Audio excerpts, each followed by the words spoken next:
오늘은 코인에 왜 투자해야 하는지, 그리고 앞으로 어떤 그림을 볼 수 있는지 머리 복잡한 설명 없이 딱 직관적으로만 정리해 드리겠습니다. 상상 하나만 해볼게요. 딱 10년 전 내 자산 1,000만 원을 금, 주식, 코인, 부동산에 각각 넣었다고 가정해 보겠습니다. 먼저 주식부터 보겠습니다. 코스피 지수가 약 2.66배 올라왔죠. 2016년에 1,000만 원을 지수 추종형 주식에 담았다면 지금쯤 약 2,660만 원 정도가 됩니다. 숫자만 보면 꽤 좋아 보이죠. 그런데 여기서 중요한 건 이건 평균의 수익이라는 점입니다. 잘한 종목은 더 벌고 못 고르면 덜 벌 수도 있겠죠. 다음은 금입니다. 2016년에 1,000만 원으로 금을 샀다면 대략 233.5g 정도를 들고 있었을 거예요. 2026년 기준으로 약 5,560만 원 정도가 됩니다. 금은 불안할수록 빛나는 자산이라 긴 시간으로 보면 성과가 꽤 탄탄합니다. 손에 잡히는 안정감도 있고요. 그래서 방어용으로 많이들 보죠.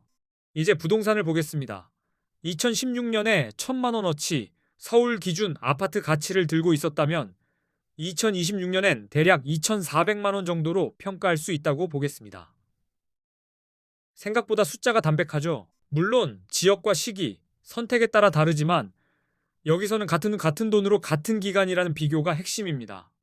그러면 자산별 성격이 더 또렷하게 보이거든요. 이제 코인, 그 중에서도 비트코인입니다. 2016년에 1,000만 원어치 비트코인을 샀다면 2026년엔 약 26억 원 이상이 되는 말 그대로 압도적인 수익률이 나옵니다. 여기까지 숫자만 봐도 결론은 선명해집니다. 우리가 바보가 아니라면 코인이라는 시장을 투자 리스트에서 빼기 어렵다는 걸 느끼게 됩니다. 게다가 코인은 오를 때만 돈 버는 구조가 아닙니다. 상승장에서는 롱으로 하락장에서는 숏으로 방향만 맞추면 수익을 만들 수 있는 구조예요. 그래서 코인 투자는 한쪽 방향만 기다리는 게임이 아니라 움직임 자체를 기회로 바꾸는 게임에 가깝습니다. 파도가 치면 서핑을 타는 느낌이죠. 그리고 많은 분들이 특히 매력을 느끼는 지점이 하나 더 있습니다. 수익이 나도 세금을 따로 내지 않아도 되는 구간이 있다는 점이죠. 그래서 투자처로는 가장 강력한 수단이라고 보는 분들이 많습니다. 그런데 여기서 진짜 중요한 첫걸음이 있습니다. 코인 거래의 시작이자 핵심은 좋은 코인 거래소를 고르는 방법이에요. 출발 지점이 틀리면 뒤에서 계속 손해가 쌓입니다. 요즘 한국 투자자들 흐름을 보면 국내 거래소만 쓰던 분들이 점점 빠져나가고 해외 거래소로 몰리는 분위기가 확실히 있습니다. 이건 단순 유행이 아니라 이유가 있어요. 첫 번째 이유는 레버리지 기능입니다. 국내는 레버리지 기능이 막혀 있고 해외 거래소는 레버리지가 100배까지 가능하죠. 같은 자본으로 게임의 크기가 달라집니다. 예를 들어 50만 원이 있으면 해외 거래소에선 5천만 원 규모까지도 포지션을 잡을 수 있습니다. 이 차이가 사람들을 해외로 끌어당깁니다. 두 번째 이유는 수수료입니다. 국내보다 해외 거래소 수수료가 확실히 저렴한 경우가 많습니다. 거래를 자주 할수록 이 차이가 뼈에 박힙니다. 세 번째 이유는 세금입니다. 해외 거래소는 세금이 없는 구조로 느껴지는 반면 국내 거래소는 거래 수익에 대한 세금을 내야 한다고들 생각하죠.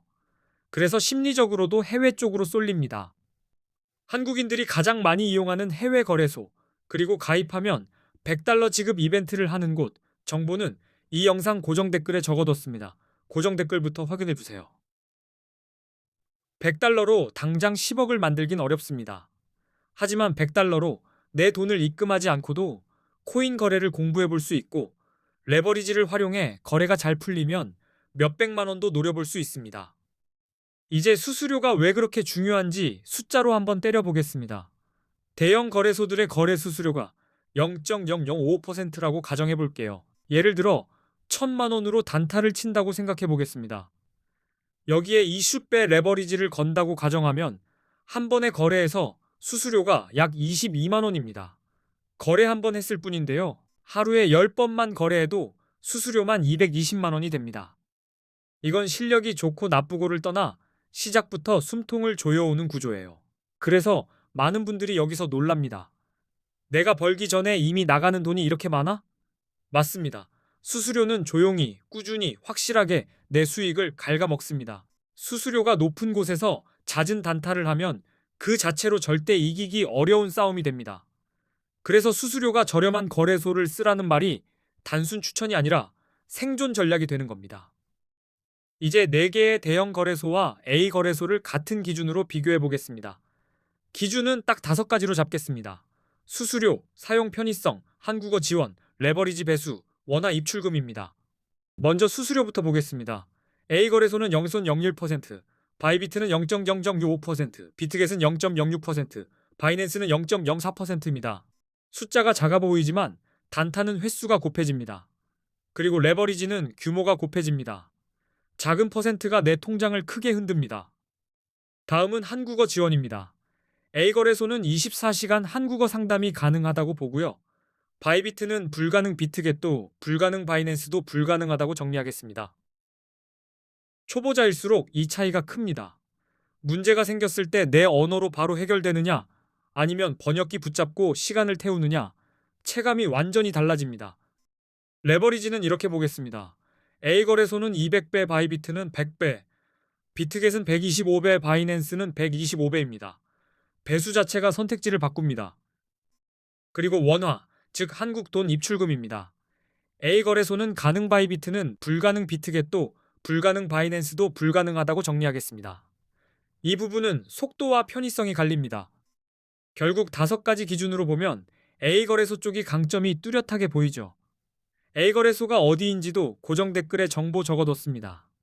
이 영상 고정 댓글을 확인해주세요. 이제부터는 실전으로 넘어가겠습니다. 언제 롱을 잡고 언제 숏을 잡아야 하는지 초보자도 헷갈리지 않게 핵심 신호만 뽑아드리겠습니다. 비트코인 같은 암호화폐는 변동성이 큽니다. 그래서 진입 타이밍이 수익을 좌우합니다. 방향만 맞춰도 늦게 들어가면 힘들고 방향이 애매해도 타이밍이 좋으면 살아납니다. 먼저 개념부터 간단히 잡겠습니다. 롱 포지션은 비트코인 가격이 오를 거라고 보고 들어가는 겁니다. 쉽게 말해 상승에 베팅하는 매수 쪽 포지션입니다. 반대로 숏 포지션은 비트코인 가격이 내려갈 거라고 보고 들어갑니다. 가격 하락에 베팅하는 포지션이죠. 같은 시장을 보더라도 손이 가는 방향이 완전히 달라집니다. 그럼 롱은 언제 잡느냐? 첫 번째로 차트에서 강한 상승 추세가 보일 때입니다. 고점이 계속 높아지고 조정이 와도 다시 밀어 올리는 힘이 보이면 롱 쪽이 유리해질 수 있습니다. 기술적 분석에서 자주 말하는 신호가 있습니다. 50일 이동평균선이 150일 이동평균선을 위로 뚫을 때 이걸 골든 크로스라고 부르죠. 시장에 올라갈 명분이 생겼다는 신호로 자주 해석합니다. 거래량도 같이 보셔야 합니다. 가격이 오를 때 거래량까지 함께 커지면 시장 신뢰가 붙고 있다는 느낌이 나옵니다. 이때 상승이 더 강해질 가능성이 있어 롱 진입 근거가 단단해집니다. 뉴스도 무시하면 안 됩니다. 규제 완화 소식, 대형 기관 투자자들의 진입, ETF 승인 같은 긍정적인 외부 요인이 나오면 가격을 위로 밀어주는 힘이 생깁니다. 이런 분위기에서는 롱 쪽 확률이 올라갑니다. 이제 숏은 언제 잡느냐? 차트에서 하락 추세가 분명할 때입니다. 저점이 계속 낮아지고 반등이 와도 전 고점을 못 넘는 패턴이 반복되면 숏이 유리해질 수 있습니다. 기술적 분석에서는 50일 이동평균선이 150일 이동평균선 아래로 내려갈 때 데드크로스라고 부르며 하락 신호로 해석하는 경우가 많습니다. 이때는 욕심보다 방어가 먼저입니다. 거래량 감소도 중요한 단서입니다. 가격이 오르는데 거래량이 줄어들면 올라가는 힘이 약해지고 있다는 신호일 수 있습니다. 이런 경우는 곧 꺾일 가능성을 경계하면서 숏 근거를 쌓을 수 있습니다. 부정적인 뉴스도 하락을 부추길 수 있습니다. 규제 강화, 해킹 사고, 주요 국가의 규제 정책 강화 같은 이슈는 투자 심리를 얼어붙게 만들죠. 이럴 때는 숏 포지션이 더 유리한 선택이 될 수 있습니다. 그리고 비트코인 시장에서는 보조 지표가 판단을 꽤 도와줍니다. 대표적으로 RSI, MACD, 볼린저 밴드를 많이 봅니다. 차트가 말로 설명 못하는 감정을 지표가 숫자로 보여줄 때가 있거든요. RSI는 과매수, 과매도를 판단하는 데 씁니다. RSI가 70 이상이면 과매수로 보고 숏을 고려할 수 있고 RSI가 30 이하이면 과매도로 보고 롱이 유리할 수 있습니다. 과열과 공포를 숫자로 읽는 방식입니다. MACD나 볼린저 밴드는 추세의 힘과 변동성을 보는 데 도움이 됩니다. 이런 도구들을 같이 쓰면 시장이 지금 달리고 있는지, 숨 고르고 있는지 좀 더 선명하게 판단할 수 있습니다. 정리하자면 이렇습니다. 롱은 상승 추세와 긍정 신호를 확인하고 들어가고, 숏은 하락 추세와 부정 신호를 근거로 잡는 겁니다. 같은 차트라도 근거가 있으면 흔들리지 않습니다. 고정 댓글에는 지금 말씀드린 흐름을 실제로 적용할 때 도움이 되는 꿀팁도 정말 알차게 정리해뒀습니다. 고정 댓글까지 확인하시면 실전 감각이 훨씬 빨리 붙으실 겁니다. 앞으로도 초보자분들이 헷갈리지 않고 따라올 수 있게 핵심만 뽑아서 계속 올리겠습니다. 끝까지 시청해주셔서 감사합니다.